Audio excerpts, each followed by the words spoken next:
Okay, so we are moving to the next portion. हमने पहले वाले पोर्शन में क्या देखा था कि ये जो v u f r h prime h कहाँ कैसे लगाते हैं वो मैंने पूरा पूरी एक्सप्लेन किया हुआ है।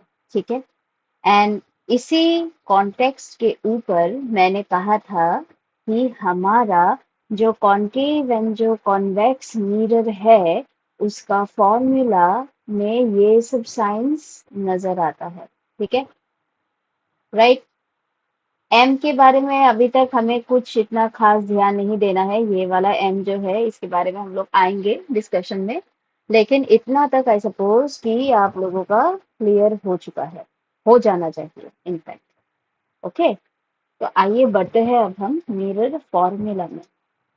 तो मिरर फॉर्मूला मतलब ये फॉर्मूला जो कि मिरर में इस्तेमाल किया जाता है। ओके, तो it gives a relationship between object distance, image distance, focal length of spherical mirror, right.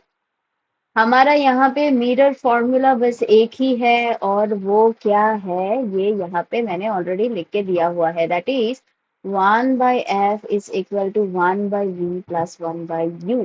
Okay, that is the mirror formula. 1/f focal length, ये image distance, object distance. Okay, और एक चीज आप लोगों को याद रखना है, radius of curvature is 2f। ठीक है, radius of curvature is 2f। आपको शायद रेडियस ऑफ कर्वेचर थोड़ा सा मैं याद दिला दूं, अगर आप लोगों ने ये वाला डायग्राम अच्छे से देखा हो तो। ठीक है, सॉरी, ये वाला डायग्राम को आप थोड़ा सा ध्यान से नोटिस करो, आपको पता चलेगा। ये जो सेंटर ऑफ कर्वेचर है, ये वाला फोकस है। When I was explaining I already mention कि अगर ये वाला पोल है और यहाँ से अगर ये वाला डिस्टेंस हम लोगों ने लिया है 4 सेंटीमीटर फॉर एग्जाम्पल। ओके, तो ये वाला डिस्टेंस जो होगा this will be exactly half of this, इसका मतलब ये होगा 2 सेंटीमीटर, राइट। इतना तक क्लियर हो गया। अब मैं इसको फिर से पूछ रही हूँ। ठीक है, और एक चीज अभी हमें और पता चला है कि यहाँ से इसका जो ये जो पोल से जो सेंटर ऑफ कर्वेचर का डिस्टेंस है, इसको हम लोग क्या बोलते हैं, रेडियस ऑफ कर्वेचर। क्यों, ये भी मैंने एक्सप्लेन किया था। अगर ये कोई एक स्फेयर हो जाता है, यहाँ पे सेंटर हो गया, तो यहाँ से इसको हम लोग क्या बोलते हैं, रेडियस बोलते हैं कि नहीं। तो उस कॉन्सेप्ट के हिसाब से this is the radius of curvature, right. Clear, इतना समझ में आ गया। तो रेडियस ऑफ कर्वेचर जो यहाँ से यहाँ तक है, this is exactly equal to twice of focal length. मतलब ये 2 और ये 2 centimetre is equal to 4 centimetre. समझ में आ गया ये वाला कॉन्सेप्ट कैसे करके आया हुआ है। ठीक है, राइट। अभी हम लोग इस चीज को लेके आगे बढ़ते हैं। ओके, ये आपको याद रखना है, लेकिन पहले कॉन्सेप्ट को समझना है जो मैंने एक्सप्लेन किया हुआ है। ओके, अच्छा, एम के बारे में आते हैं हम लोग। एम मतलब मैग्निफिकेशन। टर्म तो सबको पता है, मैग्निफिकेशन मतलब बड़ा, मैग्नीफाई करना। ठीक है, तो एम जो होता है वो कॉन्वेक्स के लिए होता है पॉजिटिव। ठीक है, और यहाँ पे जो है, अगर एम पॉजिटिव हुआ तो ये हो जाएगा वर्चुअल इमेज।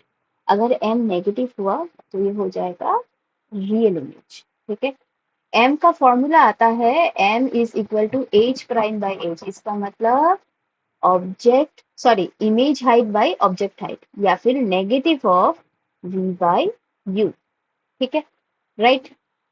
इतना समझ में आ गया। ये वाला क्वेश्चन तो काफी इजी है। देखो, अगर एम पॉजिटिव होता है इसका मतलब इमेज का साइज बड़ा है। ठीक है, ओके, इसका मतलब मैग्निफिकेशन ज्यादा है। तो मैग्निफिकेशन ज्यादा है मतलब क्या, हम लोग मैग्निफिकेशन से क्या देखते हैं, इमेज नजर आता है ना मैग्निफिकेशन से। तो जब एम पॉजिटिव होगा ये हमेशा वर्चुअल होगा, एम अगर नेगेटिव होता है रियल होगा। ओके, नेगेटिव मतलब डिमिनिश्ड इमेज होता है। ठीक है, right. Okay, now m can be positive और कैन बी नेगेटिव। सिर्फ आप लोगों को ये वाला पोर्शन याद रखना है। ठीक है, अच्छा, ना you people might be questioning me कि मैम आपने यहाँ पे ये क्यों बोला कि एम पॉजिटिव होता है। वो इसीलिए, अगर हम लोग यहाँ पे देखते हैं तो, I make it rubbing this portion. Okay, देखो, ये वाला पोर्शन में तुम नोटिस करो तो ये तो हमारा कॉन्वेक्स हो गया ना, कॉन्वेक्स हो गया, राइट। तो यहाँ पे आप लोग एक चीज नोटिस करो, ये जो ऑब्जेक्ट है, देखो इसका हाइट देखो कितना बड़ा है, और ये वाला जो इमेज है देखो तो इसका हाइट देखो कितना छोटा है। तो इसी रिलेशन में मैंने बोला कि भाई कॉन्वेक्स में एम जो है वो हमेशा पॉजिटिव ही होता है। पॉजिटिव मतलब क्या? पॉजिटिव मतलब वर्चुअल इमेज। ओके।